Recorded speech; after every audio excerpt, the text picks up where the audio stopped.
பிரியமானவர்களே, இயேசு கிறிஸ்துவின் நாமத்தில் உங்களுக்கு என் அன்பின் வாழ்த்துக்கள். பரிசுத்த லூக்கா எழுதின சுவிசேஷம் 1ஆம் அதிகாரம் 26ஆம் வசனத்திலிருந்து நான் வாசிக்கிறேன். 6ஆம் மாதத்திலே காபிரியேல் என்னும் தூதன் கலிலேயாவில் உள்ள நாசரேத் என்னும் ஊரில் தாவீதின் வம்சத்தான் ஆகிய யோசேப்பு என்கிற நாமமுள்ள ஒரு புருஷனுக்கு நியமிக்கப்பட்டிருந்த ஒரு கன்னிகையின் இடத்திற்கு தேவனால் அனுப்பப்பட்டான். அந்த கன்னிகையின் பெயர் மரியாள். அவள் இருந்த வீட்டில் தேவதூதன் பிரவேசித்து, கிருபை பெற்றவளே வாழ்க, கர்த்தர் உன்னுடனே இருக்கிறார், ஸ்திரீகளுக்குள்ளே நீ ஆசீர்வதிக்கப்பட்டவள் என்றான். அவளோ அவனை நோக்கி அவன் வார்த்தையினால் கலங்கி இந்த வாழ்த்துதல் எப்படிப்பட்டதோ என்று சிந்தித்து கொண்டிருந்தாள். தேவதூதன் அவளை நோக்கி, மரியாளே, பயப்படாதே, நீ தேவனிடத்தில் கிருபை பெற்றாய். இதோ நீ கர்ப்பவதியாகி ஒரு குமாரனை பெறுவாய், அவருக்கு இயேசு என்று பெயரிடுவாயாக என்றான். இப்போ ஒரு செய்தி, நாசரேத் ஊரில் இருக்கிற ஒரு வீடு, பரலோகம் ஒரு குடும்பத்தை தேடுகிறாரு, ஒரு ஃபேமிலியை பரலோகம் தேடு. எதற்கு? தேவன் ஒரு மனிதனாக இந்த உலகத்தில் அவதரிக்க வேண்டும் என்பது தீர்க்க தரிசன வார்த்தை. அவர் வந்து மனிதர்களுக்காக மரித்து உயிர்த்தெழுந்தாதான் மனிதர்களுக்கு ரட்சிப்பு. அவர் உலகத்தில் சாதாரண மனிதனாய் அவதரிக்க வேண்டுமானால் அதற்கு ஒரு குடும்பம் தேவை, முக்கியமாக ஒரு பெண் தேவை. ஏன்னா கன்னியின் வயிற்றிலே தான் அவர் வந்து அவதரிப்பார் என்று தீர்க்க தரிசனமாய் சொல்லப்பட ஒரு கன்னிகை கர்ப்பவதியாகி ஒரு குமாரனை பெறுவாள் என்று தீர்க்க தரிசனமாய் சொல்லப்பட்டு இருக்கிறது. அதான் தேவ திட்டம்.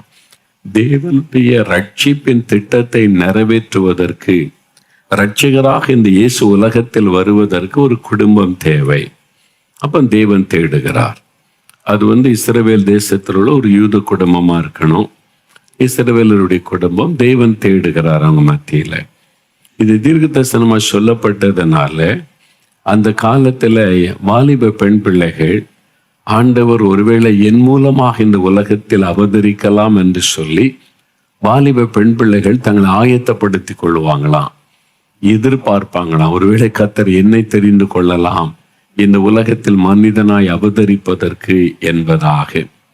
ஆனா இப்போ வேத வசனத்துல நம்ம வாசித்தபடி நாசரேத் ஊரில் இருக்கிற ஒரு மகனுக்கு திருமணத்துக்காக நிச்சயிக்கப்பட்டிருந்த ஒரு கன்னிப்பெண், கன்னி மரியாள் என்று நாம் சொல்லுகிறோம். இயேசுவின் தாயாகிய மரியாள். அவங்க வீட்டுக்கு தேவதூதன் வருகிறான். தேவதூதன் வந்து வெளிச்சத்தை பார்த்து பயமா தான் இருக்கும். நம்ம தியானிக்கும் போது சொல்லும் போது நல்லா இருக்கும். நேரில் நம்ம வீட்டுக்குள்ள தேவதூதன் வந்துட்டான்னு எப்படி இருக்கும் இல்ல, ஒரு பதஷ்டம், கலக்கம். அது தேவதூதன் வந்து நிற்கும் போது அவளுக்குள்ள ஒரு பயம். வாலிப பிள்ளை தானே. அப்ப நீ பயப்படாதே, தேவனிடத்துல கிருபை பெற்றாய், அதனால உலகத்தின் ரட்சகர் உன் மூலமாக பிறக்க போகிறார், உன் கர்ப்பத்தை அதற்காக பயன்படுத்த போகிறார். அந்த இயேசு எப்படி இருப்பார் அதெல்லாம் சொல்லப்படுகிறாரு. ஒரு நற்செய்தி அறிவிக்கப்படுகிறாரு. மரியாள் அவங்க வந்து கேட்குறாங்க, நான் வந்து புருஷனை அறியனே, நான் வாலிப்பிள்ளைய தானே இருக்கிறேன், அது எப்படி ஆகும்? நியாயமான ஒரு சந்தேகத்தை கேட்கிறாங்க. ஆண்டோடைய வல்லமையையோ அவருடைய வார்த்தையோ அவங்க சந்தேகப்படலை. ஆனா அவங்க வந்து தெளிவா அறிந்து கொள்ள விரும்புறாங்க, இது எப்படி நடக்கும். ஏன்னா அதுக்கு முன்னால யாருமே அப்படி ஒரு கன்னி குழந்தை பெற்றெடுத்ததாக சரித்திரமே கிடையாது. ஆண் துணை இல்லாம ஒரு பெண்ணால குழந்தை பெற்றெடுக்க முடியாது என்பதுதான் வேத உலக தோற்றம் முதல் பார்க்கிற ஒரு விஷயம். ஆனா அங்க புதுசா ஒரு செய்தி சொல்லப்படுது, இது எப்படி அப்படின்னு அவங்களுக்குள்ள அது ஒரு உண்மையான அறிந்து கொள்ளுகிற சந்தேகம் கேட்டா, அப்போ பரிசுத்த ஆவியானவர் மேலே நிழலிடுவார், அதன் மூலமா உன் கர்ப்பத்தில் ஒரு குழந்தை உருவாகும், அது பரிசுத்தமுள்ள குழந்தையாயிருக்கும். ஏனென்றால் பரிசுத்தமுள்ள ரத்தம் சிலுவையில சிந்தப்படணும். அதுக்காக ஒரு பரிசுத்தமுள்ள இந்த தேவனாக குழந்தையாகத்தான் அவதரிக்க வேண்டும். அதற்காக தெரிந்து கொண்ட ஒரு மகள் தான் கன்னி மரியாள். அந்த குடும்பம், அந்த வீட்டை ஆண்டவர் தெரிந்து கொள்ளுகிறார். இவ்வளவு ஆச்சரியம். இப்ப மரியாளிடத்துல வந்து பெண்களுக்குள்ளே நீ ஆசீர்வதிக்கப்பட்டவள், தேவனிடத்துல கிருபை பெற்றாய் இந்த தேவதூதன் சொல்றான்.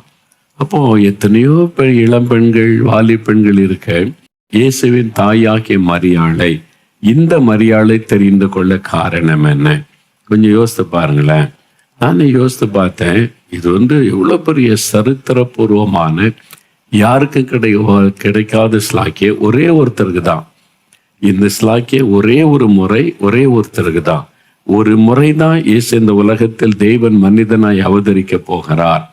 ஒரு நபர் மூலமாக வரப்போகிறார். இப்போ ஒரே முறை ஒரு ஆளுக்கு தான் அந்த வாய்ப்பு. அந்த ஆசீர்வாதம் மரியாள் அவர்களுக்கு கொடுக்கப்பட்டது. யோசித்து பாருங்க.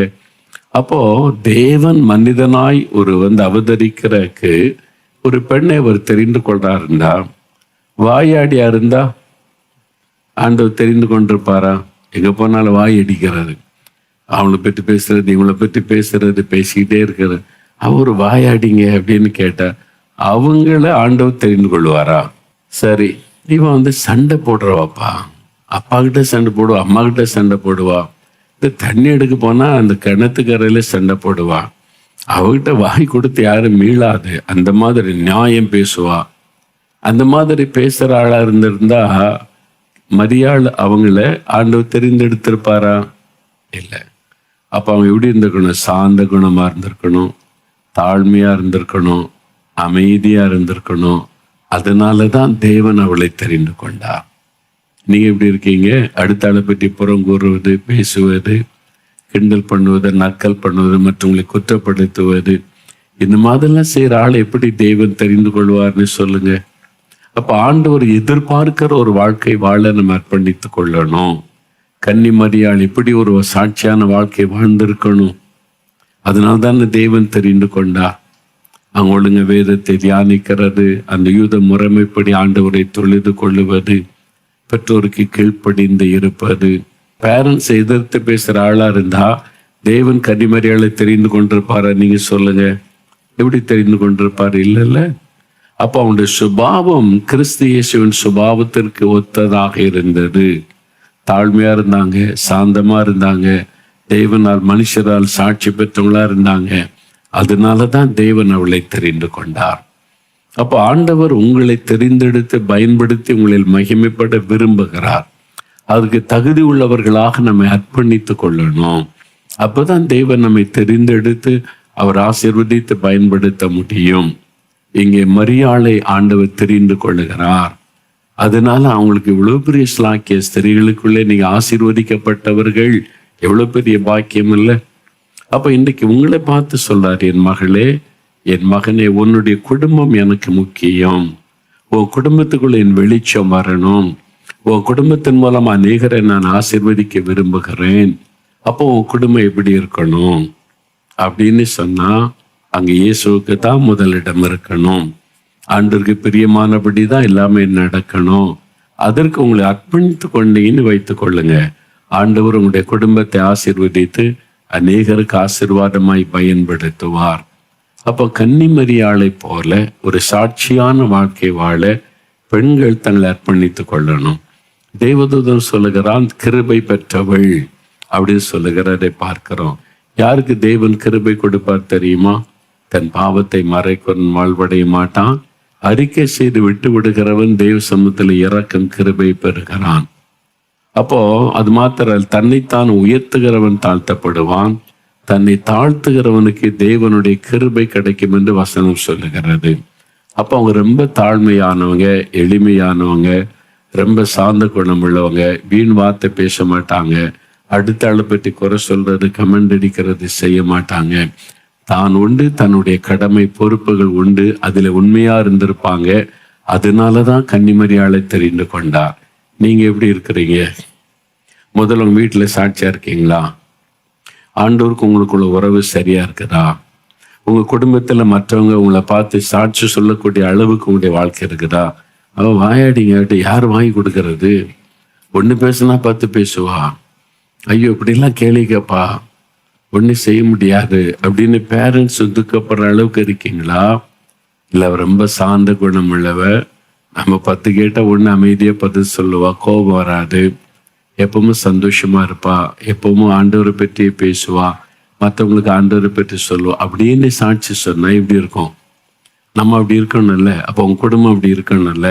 அதுக்கு தான் நம்ம ஒப்பு கொடுக்கணும். இன்றைக்கு ஆண்டவரே, ஒரு கன்னிமரியாள் எப்படி சாட்சி பெற்றவங்களா இருந்தாங்க, நான் அப்படி இருக்கணும், என் குடும்பமே அப்படி இருக்கணும். இயேசுவை சுமக்கிற குடும்பமாய், இயேசுவை வெளிப்படுத்துகிற குடும்பமாய் நானும் என் குடும்பத்தாரும் இருக்கணும்.